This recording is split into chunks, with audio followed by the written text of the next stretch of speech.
Throughout the Middle Ages, art was used for religion as a way to worship Christ. In most art pieces, the background would be painted gold because no living human was able to depict what heaven looked like. Major events, such as the plague, brought this time period to an end. Following the Middle Ages, there was a rise in interest of the world's surroundings and a decrease in interest of religion due to the rise in humanists such as the Medicis. The Medici family was one of the many families that had become very wealthy following the end of the Middle Ages. With all this new wealth, they needed to find a way to spend their money. Their wealth, combined with the new interest in the world's surroundings, gave way to a new time period filled with art and innovation. This time period was known as the Renaissance, or Rebirth, because trade with the East allowed Greek and Roman art and architecture to make its way back into Europe. During the Renaissance, artists became focused on finding a new way to depict the world around them in a more realistic way. This focus allowed for the creation of new artistic techniques, including proportion, linear perspective, and contrapposto. Hello, I'm here with Raphael in the Florence Square to discuss his career as an artist. So Raphael, how did you begin doing artwork as a child?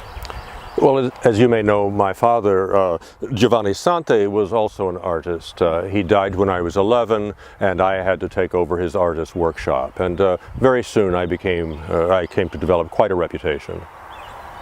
So can you tell me some about your work on the School of Athens? Well, the School of Athens was one of the 4 frescoes that I painted. You know what a fresco is? Yes. Yes, it's when you put the plaster on the wall and then the watercolors on and you get beautiful deep colors. Well, the School of Athens was sort of my expression of what philosophy is all about. Do you know what the painting looks like? Yes. Can you tell me? It has, it includes Plato, Aristotle, Socrates, and lots of influential people from the Renaissance all pictured together. That's right, and it's also there's a 4th figure there that's thought perhaps to be my rival Michelangelo, although this is also in dispute. Yep. So not only were you an artist, but you were also an architect. Can you tell me some about that? Well, the Pope hired me in 1514, and you know the Pope I'm speaking of, Yes. Pope Julius II. There are so many, it's so easy to get confused. The Pope hired me when Donato Bramante died in 1514 to complete some of his work, and I tried to model some of my work after his in the short time left I had in my own life. Bramante had designed the I think St. Peter's Basilica, which was to be on the spot where Peter was crucified, and it was my job to help bring that to fruition, although I believe Michelangelo is also said to have had something to do with that. Thank you. Linear perspective was used during the Renaissance to make art pieces look more realistic. Parallel lines recede into the distance and eventually meet at what is called the vanishing point. The closer an object is to the vanishing point, the smaller it appears in the art piece. Linear perspective makes objects appear to be three-dimensional. This art technique became popular due to the increase in interest of painting the world's surroundings. In 1435, Leon Battista Alberti came up with the concept of linear perspective, and ever since it has been incredibly influential in many paintings and drawings. So we are here with Leonardo da Vinci to ask him a couple of questions. So, what got you into painting as a child, and what was your childhood like? So, well, first of all, what got me into painting was nature. That was really what influenced my my painting, and I had a strong interest in the laws of science. And my childhood, I never learned anything beyond basic reading, writing, arithmetic. And my father was a Florentine notary, and my mother was a peasant. So, was there anyone in particular who helped jumpstart your career as an artist? A man named Verrocchio. I apprenticed with him, and he just helped me along the way with the sculpting and painting and that sort of stuff. And he,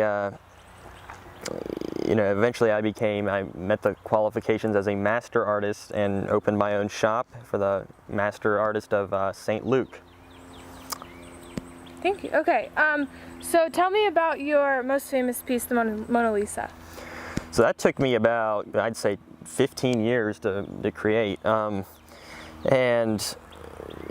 it was oil. I used oil as a painting, and I created lots of shadows to create a very lifelike appearance. and just for the heck of it, I thought it looked good to do that half smile on there. Well, thank you very much. Thank you. Humanism was a distinct movement because it moved away from traditional medieval art. Humanism is the focus on the study of human nature. Humanists believed in human potential, the importance of human beings, focus on common human needs, and rational ways of solving problems. Humanist philosophers believed that there is no limit to human potential. The arrival of humanism helped to end the dominant power of the church. We are here in Florence Square with Donatello. Donatello, can you please describe your early life and what got you into art? Yes, my father was a craftsman. He was a very good craftsman, and I used to watch his work, and I was very inspired by that. And then I was fortunate to have my education paid for by a friend and a family member of the Medicis.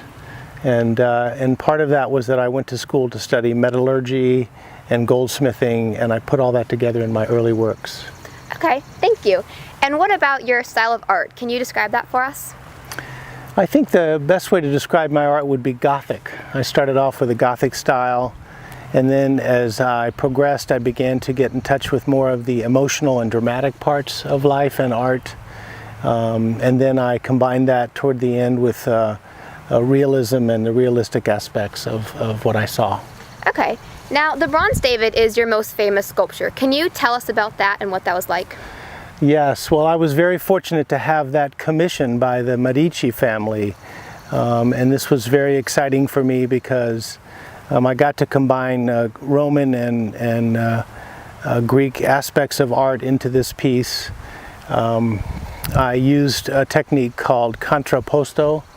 Contrapposto was trying to make David appear, natural and relaxed. At the same time, he was showing a victorious pose with his foot on David's head, with his sword, and he had laurel leaves in his hair to show the purity of his work and his deed.